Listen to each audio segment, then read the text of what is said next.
When we go through a breakup, our dog dies, or we lose our house due to foreclosure, we swear we will never ever again place ourselves in the situation that caused so much pain.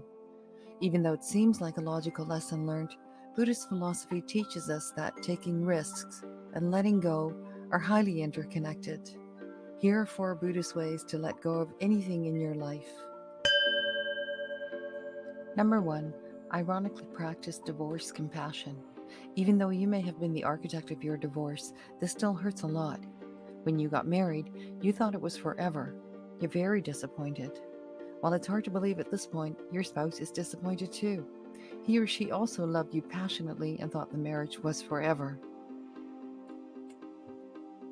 It's incredibly difficult to have compassion for someone we dislike or someone we feel has mistreated us.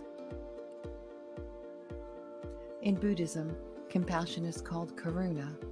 The Buddha taught that showing compassion to your former partner, placing yourself in his or her shoes, would lead to a more peaceful acceptance of your divorce. Buddha would advise that you do not look for answers outside of yourself, nor should you believe that you are a victim of an evil universe. While you may feel like a victim of your divorce, karma is key to taking responsibility for what comes in and out of your world. The word karma means action or deed. Actions and deeds that impact only you and the space you inhabit on this earth. Once you take responsibility for your actions, you can actively change your karma and ultimately accept the present and the future. Number 2, escape the maze. While the death of a child is more traumatic than the passing of your 90-year-old grandmother, death is a loss, and loss is painful. It is so painful at times that people have been known to freeze dry or stuff their dead pets so they never have to part with their beloved animals. We cling to our relationships and are often desperately attached to the people in our lives. Buddhists believe that when someone dies, they will be reborn as something else. What they are reborn as depends on their actions in their previous life. This is called karma. The cycle of rebirth is called samsara, and it's an ongoing cycle of life, death, and renaissance. This philosophy, especially in the West, is difficult to accept. We feel we live now and are therefore attached to our partners, families, and kids right now.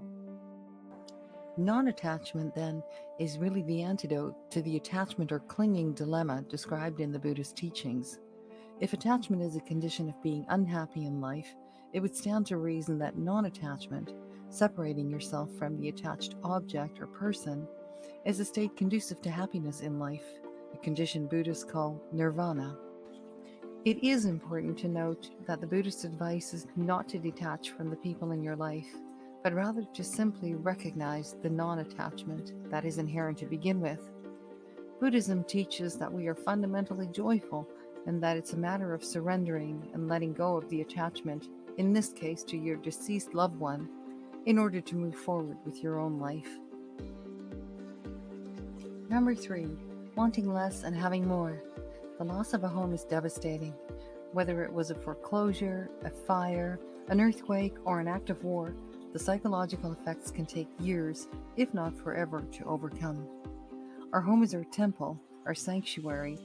Its loss means a feeling of almost being an orphan. It means not having a refuge, a safe haven to protect us from the outside world. We imagine winning the lottery and buying back our precious home, or perhaps building an even better one. This becomes our single goal in life, but only until a greater disaster hits us out of the blue. Only then do we realize that this precious home was just a house, a structure built of bricks or wood, a possession that didn't embody us and is no longer important compared to the greater misfortune that is upon us now. While there's actually little published on free will in Buddhist scholarship, the Buddha did claim that we are morally responsible only for those actions that we intend. Viktor Frankl, the famous Austrian-born neurologist who survived 3 full years in Nazi concentration camps, takes it one step further and states that everything can be taken from a man but one thing, the last of human freedoms, to choose one's attitude in any given circumstance, to choose one's way. By deplacing value on your house, your mind is focused back onto what's important at this moment. You'll be able to appreciate that which you have now and start building your future based on that. Number 4, lose your job, gain back your life. When you've been in a job for years, perhaps thinking you're securely working your butt off, getting on with your coworkers and confidently knowing the ins and outs of your role, it's shocking to find yourself reorganized out of your comfort zone.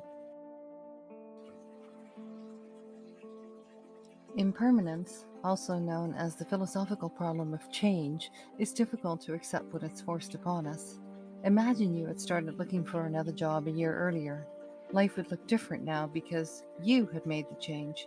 You'd be perfectly happy. Or would you be? As far as classical Buddhism is concerned, change is the number one inescapable and often painful fact of life. Everything vanishes. When we don't fully appreciate this simple but profound truth, we suffer. When we do, we have real peace and understanding. Your new job could have brought its own set of issues.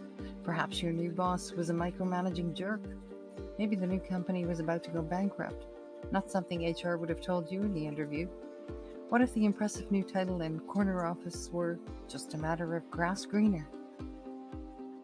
Impermanence is not only loss, it's also change, and change can be refreshing and renewing. In fact, change is always both good and bad, because change, even when it's refreshing, always entails loss. It sounds so cliche about the door closing and window opening, but nothing new appears unless something old ceases to be. A friend lost her job a while ago. She was earning a 100K plus salary and unemployment benefits only covered her basic needs. To earn extra money, she rented herself and her small van out to people needing to move bigger stuff.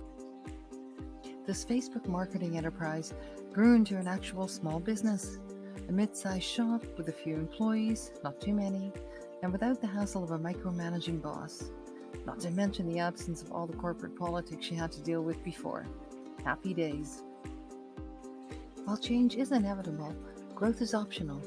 Again, it's kind of cliche, but every success story is a tale of constant change, adaptation, and, perhaps above all, patience and persistence.